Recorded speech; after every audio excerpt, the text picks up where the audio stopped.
देशातल्या शिक्षण व्यवस्थेचे वाभाडे बऱ्याच मुद्द्यांवर निघतात। बरेचदा ते मुद्दे विरोधकांकडून येतात, राजकारण होतं आणि पुढे होणारी वाकयुद्ध वेगळी नाहीत कुणालाही। पण यावेळी शिक्षण व्यवस्थेचे वाभाडे काढलेले देशातल्या एका सरकारी संस्थेनं 2014 ते 2024 या 10 वर्षात देशात जवळपास 1 लाख सरकारी शाळा बंद झाल्या आणि त्यामुळे मुलांच्या नावनोंदणीत 2,26,00,000ची घट झाली आहे असा अहवाल नीती आयोगाने दिलाय। मात्र एकीकडे ही स्थिती असताना दुसरीकडे खासगी शाळांची संख्या मात्र लक्षणीय प्रमाणात वाढली आहे। शाळांचं विलीनीकरण हा यातला एक महत्त्वाचा मुद्दा आहे, त्यामुळे ही संख्या एवढी घटलेली दिसू शकते। पण या अहवालात फक्त शाळांची संख्या घटली एवढीच आकडेवारी नाहीये, तर शाळांमधले ड्रॉपआउट्स तिथपासून ते अगदी शाळेतल्या शौचालयांची व्यवस्था इथपर्यंतची ही आकडेवारी आणि पर्यायानं हे सगळे वाभाडे समोर आलेले आहेत। ही सगळी आकडेवारी डोळे उघडणारी आहे। याचा अर्थ काय घ्यायचा? सरकारचा सरकारी शाळांबाबत गंभीर धोरण नाहीये का? शिक्षणाची वाटचाल खासगीकरणाकडे सुरू आहे का? दशकभरात लाखाहून अधिक शाळा बंद होणं ही कसली शिक्षणाची नीती? याच विषयी आपल्याला चर्चा करायची आहे।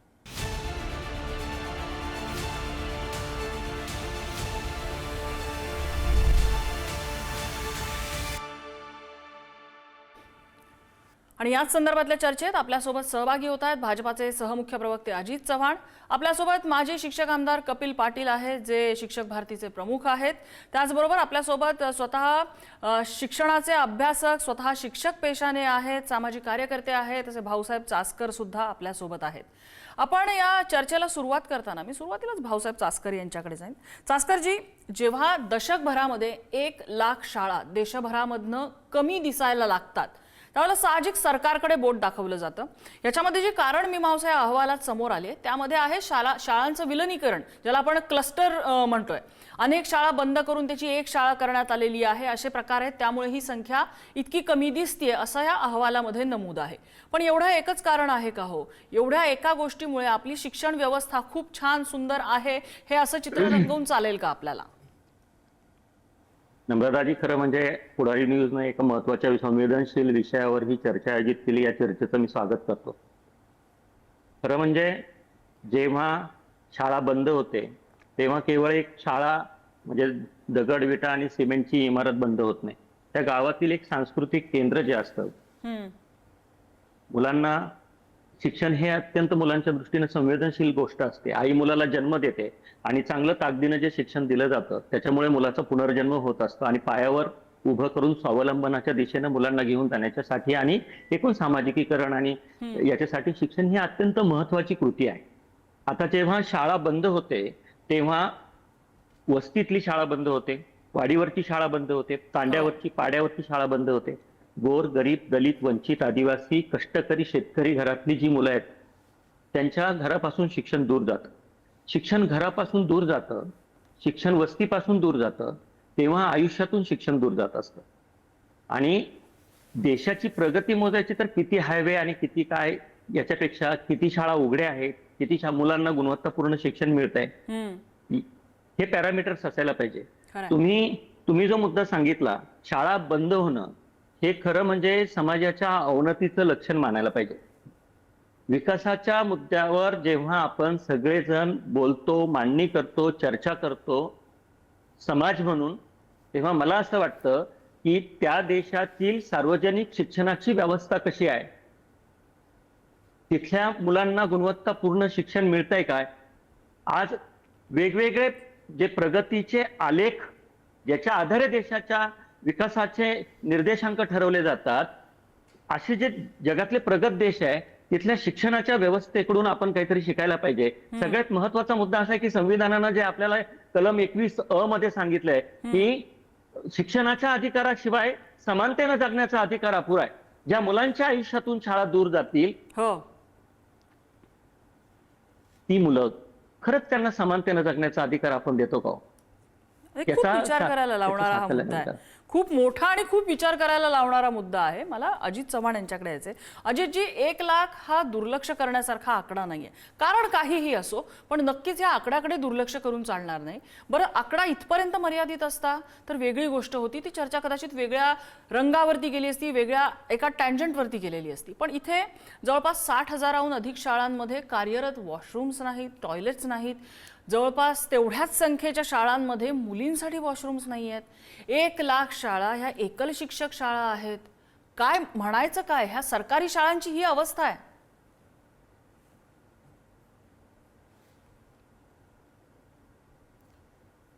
नम्रताजी, एक मान्य केलं पाहिजे आपण की जसं आता सर म्हणत होते, अगदी बरोबर आहे साहेब. आपण आपल्या परिसरामधल्या गावातल्या शाळांचा दर्जा सुधारण्याकरता सगळ्यांनी प्रयत्न केला पाहिजे.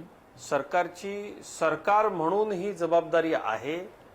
सरकार त्याकरता सातत्यानं प्रयत्न करते. पण नम्रताजी, सार्वजनिक क्षेत्रामध्ये असणाऱ्या प्रत्येक व्यक्तीनं, व्यक्तिगत पातळीवरती प्रत्येकानं आपल्या शाळांसाठी आपण काय करतो याचा विचार करणं निश्चित आवश्यक आहे आणि ती वेळ आहे असं मला वाटतं. आपण तुलनात्मक थोडीशी चर्चा करूया. सरांनी जे सांगितलं त्याच्याशी मी सुद्धा समर्थन त्याचं करतो. मी जिल्हा परिषदेच्या शाळेत शिकलोय आणि महाराष्ट्रामध्ये पत्रकार झालोय. मुंबईत, पुण्यामध्ये पत्रकारिता करत असताना माझ्या जिल्हा परिषद शाळेच्या शिक्षणाचा मला फायदा झाला का, तर निश्चित फायदा झाला. एकल शिक्षकी शाळेमध्ये मी शिकलो, कधी झाडाखाली बसून शिकलो, सतरंजीवर बसून शिकलो. मी शाळेमधली सुकडी खाल्ली आहे आणि पोषण आहारावरती, त्यावेळेला आमच्या वेळेला फार पोषण आहाराचं स्तोम नव्हतं, पण आम्हाला सुकडी मिळायची. माझा सांगण्याचा उद्देश एक आहे की साहेब, एक लक्षात घ्या आपण की शाळा बंद होत आहेत, शाळा बंद झाल्या नाहीच पाहिजे. पण याच्या बदल्यामध्ये ज्या क्लस्टर स्कूल सुरू होणार आहे, सगळ्यात पहिले तर मी आपल्याला अतिशय प्रामाणिकपणे सांगू इच्छितो, शिक्षण मंत्र्यांशी चर्चा केली दीर्घ मी पुढारीच्या चर्चा आधी.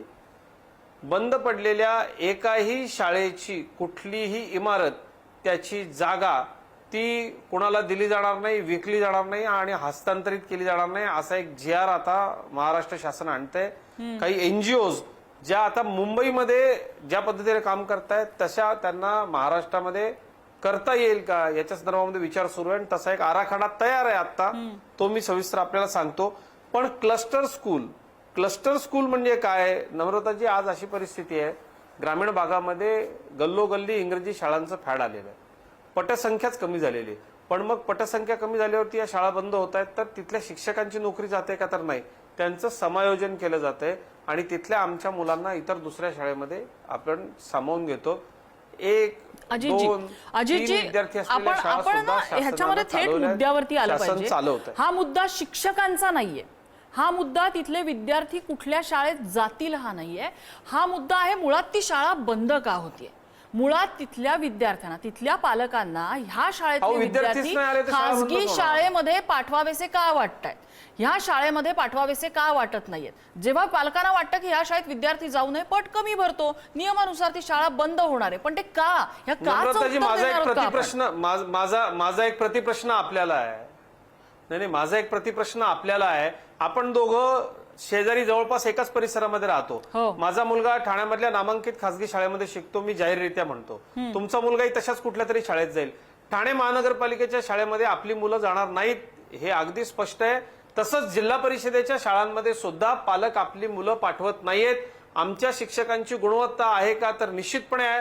पण आता AC classroom, garden, play area असं ग्रामीण आणि निमशहरी भागामध्ये सुद्धा लोकांना हवंय. शासनाच्या शाळेमध्ये ते मिळू शकत नाही, म्हणून पटसंख्या मोठ्या संख्येनं कमी होते. हा बराचसा गैरसमज आहे, हा बराचसा गैरसमज आहे तुमचा.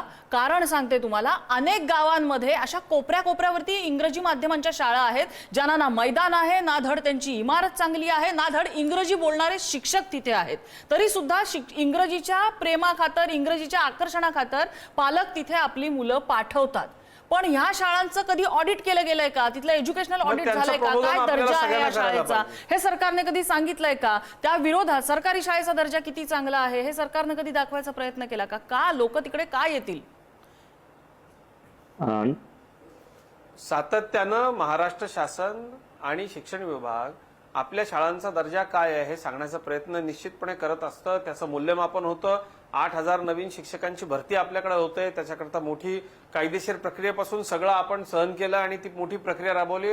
आपण नवीन शिक्षक देतो, शेकडो कोटींचा खर्च करतो. शाळांच्या इमारती आपल्या उत्तम आहेत, त्या अधिक सुसज्ज करण्याचा प्रयत्न आहे. नवीन शिक्षण धोरण आपण आणतो. क्लस्टर शाळा, फक्त 2 मिनिटं समजून घ्या. आपण जे मला एवढे प्रश्न विचारले ना, मी आपल्याला सांगतो की क्लस्टर स्कूल म्हणजे काय, आसपासच्या शाळा सगळ्या एकमेकांना जोडल्या जातात, एक सक्षम शैक्षणिक व्यवस्था होते, नवीन सगळ्या शैक्षणिक प्रयोगांना तिथं बळ मिळते. या शाळा क्लस्टर स्कूलचा भाग होत आहेत. शिक्षक, प्रयोगशाळा, ग्रंथालय, क्रीडा सुविधा याचा सामायिक वापर तिथे केला जाणार आहे. विद्यार्थी शिक्षणापासून वंचित राहणार नाही त्याची काळजी होईल, गळती कमी होईल. शिक्षणाचा अधिकार जो आहे विद्यार्थ्यांना हा क्लस्टर स्कूलमुळे अधिकाधिक मिळेल. डिजिटल शिक्षण, प्रयोगशाळा, क्रीडा सुविधा या सगळ्याच्या बाबतीमध्ये अतिशय गांभीर्याने विचार केलाय. सगळं आता आपण ऑनलाईन केलंय शासनानं. शिक्षकांना सुद्धा मूल्यांकन आहे, त्यांचं गुणांकन कायमस्वरूपी केलं जातं सातत्यानं. जिल्हा म्हणजे मी तर दावा करतो की ग्रामीण भागामधल्या आणि निमशहरी भागामधल्या सुद्धा आमच्या शाळांचा दर्जा अधिक चांगला राहावा याकरता शासन शक्यतो सर्व प्रयत्न करतंय. पण दुर्गम भागामधल्या शाळांचा दर्जा अधिक चांगला झाला पाहिजे, तो तितकासा नाही हे मान्य करायलाही मी कुठे मागे राहत नाहीये. तो अधिक चांगला झालाच पाहिजे. कपिल पाटीलजी मला दिसत आहेत. कपिल पाटीलजी, सरकार म्हणते आम्ही सर्वतोपरी प्रयत्न करतोय, पण अशा प्रकारे अनेक शाळांमध्ये विद्यार्थ्यांचे दाखले होत नाहीत, पटसंख्या कमी होते, तशा वेळेला ते क्लस्टर करावं लागतं त्या भागातल्या विद्यार्थ्यांना अधिक चांगल्या सुविधा देण्यासाठी, असा त्यांचा दावा आहे. पटतोय का हा दावा तुम्हाला? मुळात 1 लाख शाळा कमी होणं देशभरातनं ही किती गंभीर वाटते समस्या?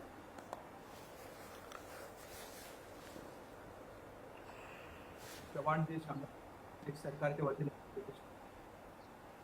सरकारने गेल्या काही वर्षांमध्ये शिक्षणाचा खर्च आपल्या खांद्यावरून उतरवण्याचं ठरवलेलं आहे जाणीवपूर्वक. त्यामुळे सरकारी शाळा कशा बंद पडतील यासाठी सगळे प्रयत्न सुरू आहेत. हे शाळा जिथे आहेत त्या शाळा चालू द्यायच्या नाही, तिथे शिक्षक द्यायचे नाही, ती व्यवस्था करायची नाही. 95,000हून अधिक शाळा बंद पाडण्यात आल्या, त्या पडल्या नाहीयेत. कारण काय सांगितलं जातं की पटसंख्या कमी. पटसंख्या कमी असण्याचं कारण काय? हजारो शाळांमध्ये शिक्षकच उपलब्ध नाहीत किंवा एक शिक्षकी शाळा आहे. शिक्षकी शाळा असतील तर पालक तिथे का घालतील शाळेत? अगदी ज्याचा हे उल्लेख करताय डोंगर दऱ्यांवरती ज्या शाळा आहेत त्या चालू आहेत, तिथे एक शिक्षक जातोय. तिथं पालकांचा, विद्यार्थ्यांचा नाईलाज आहे. ते पालक तिथे आपल्या शाळेत जी शाळा उपलब्ध आहे तिथे शिकवत आहेत. पण जिथे उपलब्धता आहे सरकारी शाळांची आणि खाजगी शाळांची, अशा ठिकाणी सरकारी शाळा बंद पाडायच्या आणि खाजगी शाळांना परवानगी द्यायची, हे धोरण गेल्या 20 वर्षात राबवलं गेलं. सरकार कोणाची असो, नवीन सरकार आल्यानंतर ते नवीन शिक्षण धोरण आलेलं आहे, त्याच्यामध्ये क्लस्टर योजनेच्या नावाखाली सगळ्या सरकारी शाळा बंद करायच्या हे ठरलेलं आहे आणि हळूहळू त्या खाजगीकरणाकडे, खाजगी क्षेत्राकडे सुपूर्द करायचे ठरलेलं आहे. आणि म्हणून मग संच मान्यतेचे जे काही नवे निकष निश्चित करण्यात आले आहे की त्याच्यातून 20 पटाच्या खालच्या शाळेला शिक्षकच मिळणार नाही ठरवून टाकलेलं आहे. 20 पटाच्या खालच्या वर्गाला एकही शिक्षक मिळणार नाही व्यवस्था केलेली आहे. आणि नुसत्या प्राथमिक शाळा बंद पडतात असं नाही, माध्यमिक शाळा मोठ्या संख्येने बंद पडत आहेत. जे एक काळ 20,000हून अधिक शाळा होत्या माध्यमिक शाळा आपल्याकडे खाजगी क्षेत्रातच होत्या, पण त्या अनुदानित होत्या. अनुदानाचं ओझं सरकारला नकोसं झालेलं आहे आणि म्हणून सरकारने ठरवलेलं आहे की शिकू द्यायचं नाही. त्याचा भाग म्हणून या शाळा बंद केल्या जात आहेत, दुसरं कोणतंही कारण नाही. म्हणजे खासगीकरणाकडे वाटचाल सुरू आहे तर शिक्षणाची. उदाहरणार्थ त्यांनी तर परवा आणखी एक बातमी त्याच्यामध्ये आली की मुंबईतली डॉक्टर बाबासाहेब आंबेडकरांनी सुरू केलेली रात्रशाळा बंद केली. काय कारण आहे? मुलं नाहीत का आहेत, पण पटसंख्ये अभावी कमी केली. कारण शिक्षकच नाही, जर पटसंख्या अमुक एक पटसंख्येला अमुक एक शिक्षक असं जे धोरण आहे, जे पूर्वी कायद्याने 1.5 शिक्षकाचं धोरण एका वर्गाला, आता ते संपुष्टात आणलं आणि विद्यार्थ्याप्रमाणे शिक्षक द्यायचा असा नवा रेशो आणला. त्यामुळे आता रात्रशाळा ओस पडलेल्या आहेत. पूर्वी रात्रशाळेत एकट्या मुंबईत 30,000 मुलं शिकत होती. महात्मा सुरू केलेल्या रात्रशाळा बंद पडल्या, कर्मवीर भाऊराव पाटलांनी रात्रशाळा सुरू केलेल्या रात्रशाळा बंद पडल्यात आणि डॉक्टर बाबासाहेब आंबेडकरांनी सुरू केलेल्या रात्रशाळा बंद पडल्या. जिथे फुले, आंबेडकर आणि कर्मवीर या तिघांच्या शाळांची चिंता सरकारला नाही, तिथे बाकीच्या बापड्यांनी सुरू केलेल्या शाळा चालू ठेवण्यासाठी सरकार फार मोठं कष्टात आहे असं मानण्याचं कारण नाही. शाळा बंद पडू दे, त्यांना माहिती आहे की या प्रश्नावरती काही सरकारवर परिणाम होत नाही. लोक नाईलाजाने दुसरीकडे टाकतात. गरीबातली गरीब माणसं सुद्धा पोटाला चिमटा करतात आणि महागड्या शाळेत नेऊन ठेवण्याचा प्रयत्न करतात. इथे सगळे दरवाजे बंद आहेत, सगळ्या वाटा बंद आहेत, तिथे बिचारी मुलं त्या डोंगर दऱ्याच्या शाळेत शिकतात. पण जिथे उपलब्धता आहे तिथे माणसं आता कष्ट घ्यायला लागलेली आहेत, आपल्या पोटाला चिमटा घ्यायला लागलेली आहेत, उपाशी राहायला लागलेली आहेत, पण मुलाला शिकवण्यासाठी त्यांना सरकारी शाळा ज्या मिळायला हव्या होत्या, चांगल्या शाळेचा, आता मगाचे चव्हाण साहेब म्हणाले इथे जिल्हा परिषदेत शिकले, अधिकारी झाले, पत्रकार झाले, म्हणजे एक काळी मी सुद्धा महापालिकेच्या शाळेत शिकलेलो आहे. तेव्हा महापालिकेच्या शाळा आणि जिल्हा परिषद शाळा अतिशय चांगल्या होत्या, त्या जाणीवपूर्वक बंद करण्याचा प्रयत्न सगळीकडे महाराष्ट्रभर नाही देशभर सुरू आहे. हो. तिथे डावी सरकार होती, त्यांनी आपापल्या शाळा नीट, केरळने नीट केल्या किंवा काही राज्यांनी आपल्या शाळा नीट व्यवस्थित केल्या. आपल्या मात्र हा अनुभव वाईट आहे. बर. चासकरजी, आता कपिल पाटलांनी जो विचार सांगितला, एक तर आपलं शिक्षणावरचं बजेट हे दरवर्षी काही खूप वाढतंय अशातला भाग नाहीये, काकण भरते कमीच होत असेल, म्हणजे थोडक्यात हा खाजगीकरणाकडे असलेला प्रवास म्हणायचा का? हा एक काय म्हणतात एका पुढच्या भविष्यातल्या चित्रासाठीची पायाभरणी म्हणायची का? दुर्दैवी असेल पण ते चित्र दिसतंय का? हा, मी कपिल पाटील सर जे म्हणाले त्यांच्या मुद्दा पुढे घेऊन जातो. खाजगीकरण करायचं की नाही तर ते करायचं आहे, याच्यात काहीही दुमत असण्याचं कोणाचंही काही कारण नाही. आणि ते केवळ हेच सरकार करतंय का, आधीच करत नव्हतं का? तर मी तुम्हाला एक निश्चितपणानं मला सांगायला पाहिजे की 2013 साली नामांकित शाळांचा एक निर्णय महाराष्ट्र शासनानं घेतला. आता हा निर्णय काय आहे? अनुसूचित जमातीतली जी दूर खेडेपाड्यामध्ये वाड्या तांड्यावरची अनुसूचित जमातीतले विद्यार्थी आहेत त्यांना कुठेतरी शहरातल्या इंग्लिश मिडियम स्कूलमध्ये आणायचं, जिथे वसतिगृह आहे आणि इमारत आहे, क्लासरूम्स आहेत. अशा ठिकाणी ती मुलं पहिलीपासून येणार आणि 8वी पर्यंत शासन त्यांना 60-70 हजार रुपये वर्षाला देतं.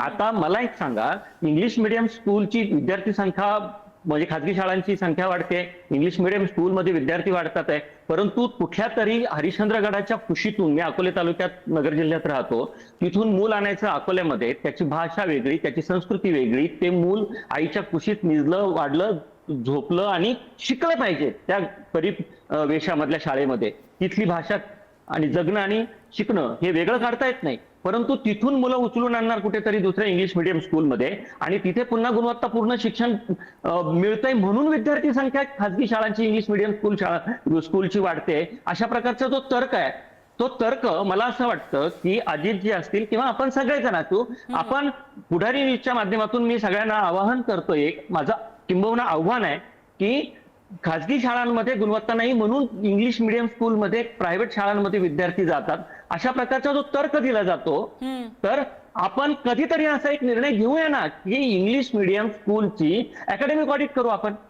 हा एक मुद्दा. दुसरी महत्वाची गोष्ट अशी आहे की शिक्षणावरचा खर्च जो आहे तो वारंवार कमी होत गेलेला आहे. खरं म्हणजे निरोगी मुलं आणि अशी देशाची संपत्ती असतात ही मुलं, असे सुविचार सांगून किंवा शाळांच्या भिंतीवर लिहून भागणार का नाही भागणार. प्रत्येक मुलाला गुणवत्तापूर्ण, आज जपानचं उदाहरण अनेक वेळाला देतो आपण, त्या रेल्वेचं उदाहरण देतो, त्या मुलीसाठी ती ट्रेन थांबायची, परंतु आम्ही शिक्षणाच्या सार्वत्रिकीकरणाच्या उंबरठ्यावर 2000 नंतर किंवा 1992 नंतर ऑपरेशन ब्लॅकबोर्डच्या माध्यमातून आपण वाडी, पाडी, तांडा याच्यावर शिक्षण घेऊन गेलो आणि आता असं काय घडलं की आपण तिथल्या शाळा बंद करून स्कूल कॉम्प्लेक्सेस करायला निघालेलो आहोत. खरं म्हणजे 2009 साली शिक्षण हक्क कायदा आला. 19 ऑक्टोबर 1882 ला फुलेंच्या जयंतीचं द्विशताब्दी वर्ष आहे. ज्या फुलेंनी हंटर कमिशनकडे 19 ऑक्टोबर 1882 ला सक्तीचं मोफत शिक्षण देशातल्या प्रत्येक विद्यार्थ्यांसाठी, मुला मुलीसाठी मागितलेलं होतं आणि आपण 2009 साली देशाच्या संसदेनं कायदा केला आणि असं सांगितलं की ठीक आहे, आता घटनेतलं कलम 21 नुसार आम्ही शिक्षणाचा अधिकार हा जगण्यातला मूलभूत अधिकार मान्य करतो. 1 एप्रिल 2010 ला या कायद्याची अंमलबजावणी महाराष्ट्रामध्ये सुरू झालं आणि आता आपण मे 2026 मध्ये आहोत आणि आता तेच शिक्षणाचा अधिकार जो दिला होता तो आपण परत काढून घ्यायला निघालेलो आहोत. मला असं वाटतं की शिक्षणाच्या क्षेत्राकडं नफा तोट्याचं क्षेत्र न बघता गुंतवणूक म्हणून बघायला पाहिजे. फिनलंडचं उदाहरण आपण नेहमी देतो. पिसा नावाची परीक्षा जी आहे तिथे टॉप करतात फिनलंडची मुलं, परंतु फिनलंडच्या उदाहरणातून आपण काही शिकत नाही. आज सरकारी शाळांमध्ये सुधारण्यासाठी पुष्कळ वाव आहे, परंतु कोविड नंतर शिक्षक प्रशिक्षण नावाची गोष्ट, त्याच्यावर किती खर्च केला जातो. दिल्लीचं उदाहरण आपल्या समोर आहे. भास्करजी, तुम्ही जे म्हणताय ते अगदी खरं आहे. बऱ्याच गोष्टी आहेत ज्याच्या बाबत आपण कुठेतरी डोळे उघडून पाहणं गरजेचं आहे. मी अजित चव्हाणांना विचारते, आता चासकरांनी जे सांगितलं एवढा साधा उपाय आहे, ह्या अगदी चौकात असलेल्या खाजगी सो कॉल्ड इंग्रजी मीडियम शाळा वगैरे त्यांचं अकॅडमिक ऑडिट होणार आहे का? त्यांच्या शिक्षणाचा दर्जा तपासला जाणार आहे का? जर दर्जा योग्य नसेल तर त्यांची ग्रँट रद्द होणार आहे का? त्या शाळा बंद पाडल्या जाणार आहेत का? असं ठोस पाऊल सरकार कधी उचलणार? नम्रताजी, सहभागी झालेले दोन्ही पाहुणे शिक्षण क्षेत्रामध्ये काम करणारी मोठी माणसं आहेत आणि ते संवेदनशील आहेत. त्यामुळे मी त्यांना छापील किंवा सरावलेल्या राजकीय कार्यकर्त्यासारखं उत्तर अजिबात देणार नाही. मी अतिशय नम्रपणे सांगतो, मी मंत्र्यांशी बोललो, एक समिती नव्यानं गठीत केली आहे. त्या समितीमध्ये आमच्या नाशिकचे सचिन जोशी सुद्धा आहेत. त्यांच्याशी दीर्घ बोललो आणि ते बोलून अभ्यास 2 तास करून मी महाराष्ट्राच्या जनतेसमोर नम्रपणे उत्तर द्यायला आलोय. एकतर मला दोघांनाही सांगायचंय की जशा भावना तुमच्या आहेत ना या मराठी शाळांबद्दल, जिल्हा परिषदेच्या शाळांबद्दल, सरकारी शाळांबद्दल, त्या आमच्या सुद्धा आहेत आणि त्या राज्यकर्त्यांच्या असल्या पाहिजे याकरता प्रयत्न करणारे सत्ताधारी पक्षामधले कार्यकर्ते आम्ही आहोत, हे लक्षात घ्या. पवित्र पोर्टलच्या द्वारे 8,000 शिक्षकांची भरती झालेली आहे. 13,000हून अधिक पदांवर मेगा भरती प्रक्रिया महाराष्ट्र शासनानं राबवली आहे. हे आपल्या दोघही तज्ज्ञांना मान्य करावं लागेल. जिल्हा परिषद आणि खासगी संस्थांमधल्या शिक्षकांची रिक्त पद पवित्र पोर्टलच्या भरतीला इतके मोठे अडथळे आले. आपण अनेक कार्यक्रम केले नम्रताजी, प्रसंगी रोष झाला, पण ते अतिशय व्यवस्थितरित्या ते सगळं केलं. नवा नियम आपला असा आहे, 6वी ते 8वी साठी शिक्षकांची नेमणूक करताना आता आपण सीईटी घेणार आहोत.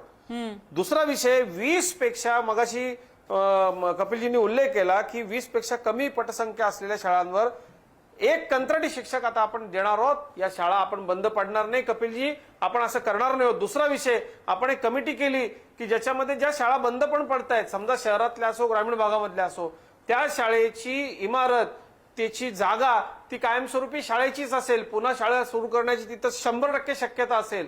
तसा GR शासन आणतंय. आपण शिक्षक कामदार राहिलेल्या आहात, आपल्याला या विषयातली सगळी माहिती, आपण माहिती घ्या. आता याचा GR काही दिवसामध्ये निघेल. ती जागा विकता येणार नाही, हस्तांतरित होणार नाही, शासनाला ती दुसऱ्या कोणाला देता येणार नाही.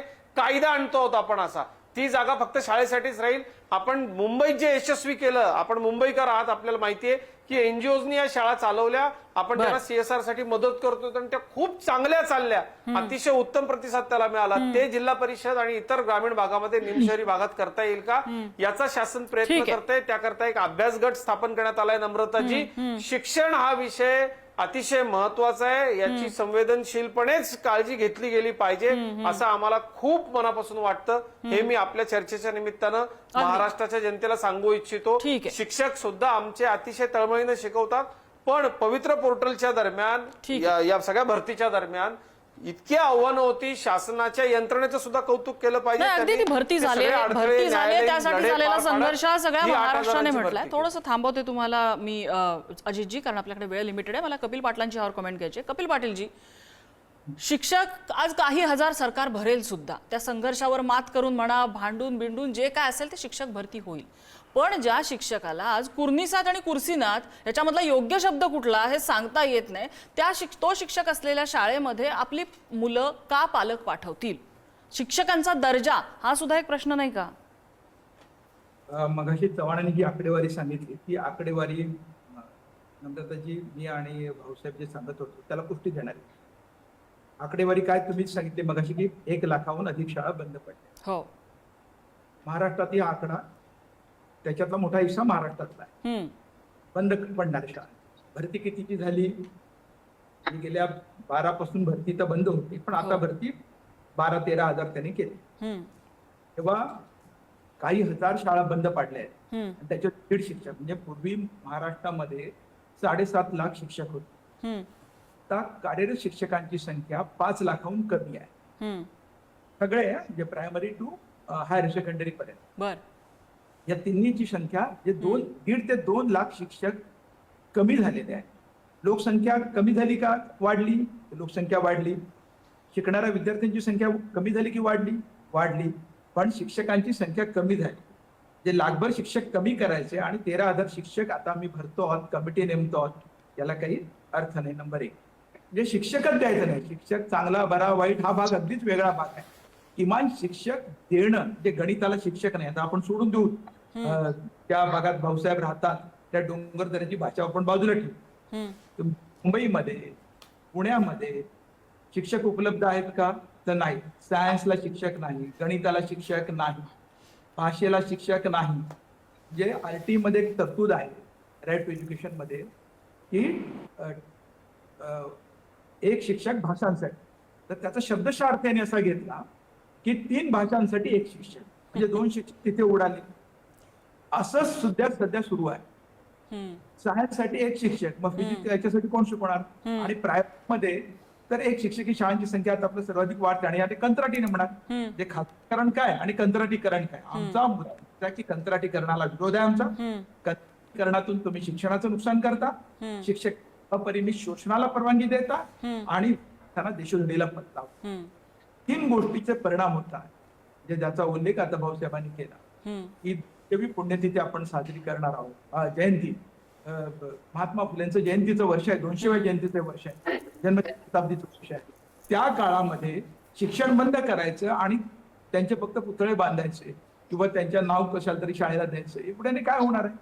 तुम्ही सार्वत्रिक शिक्षणाची जी जबाबदारी शासनाची आहे, कायद्याने आणि घटनेने दिलेली, ती शासनाने पार पाडली पाहिजे. पूर्वी 3.5% खर्च व्हायचा, आता 2.3%, 2.38% एवढाच खर्च होतो. तो कदाचित याच्याहून कमी झालेला असेल पुढच्या बजेट. हो, कमी आहे. हा पैशाशी निगडीत. सरकार शिक्षणावर खर्च करायला तयार नाही. फक्त त्याने आणखी एक मुद्दा सांगितला की आम्ही एनजीओ देणार. एनजीओचा अर्थ काय? तर खासगीकरण. अगदी. तर शिक्षण खासगी क्षेत्राच्या हातात ढकलून द्यायचं. तुम्ही मुंबईतल्या जेवढ्या शाळा, महापालिकेच्या शाळा त्यांनी खासगी संस्थांना दिलेत, तिथल्या शिक्षकांचं वेतन पहा, पात्रता पहा, अर्हता पहा. नाही, अगदी अगदी तुम्ही म्हणताय ही आकडेवारी खरंच आय ओपनर आहे. ऑडिट झालं पाहिजे. अगदी अगदी. ऑडिट हा खूप महत्वाचा शब्द आहे याच्यामध्ये. तुम्ही म्हणताय ते खरं. आपल्या सरकारी शाळांचंही ऑडिट झालं पाहिजे. तिथल्या शिक्षकांचे पगार, तिथल्या शाळांमधलं वातावरण कसं आहे, तिथले विद्यार्थी, त्यांचे प्रश्न काय आहेत, ह्या सगळ्या गोष्टींचं ऑडिट झालं पाहिजे.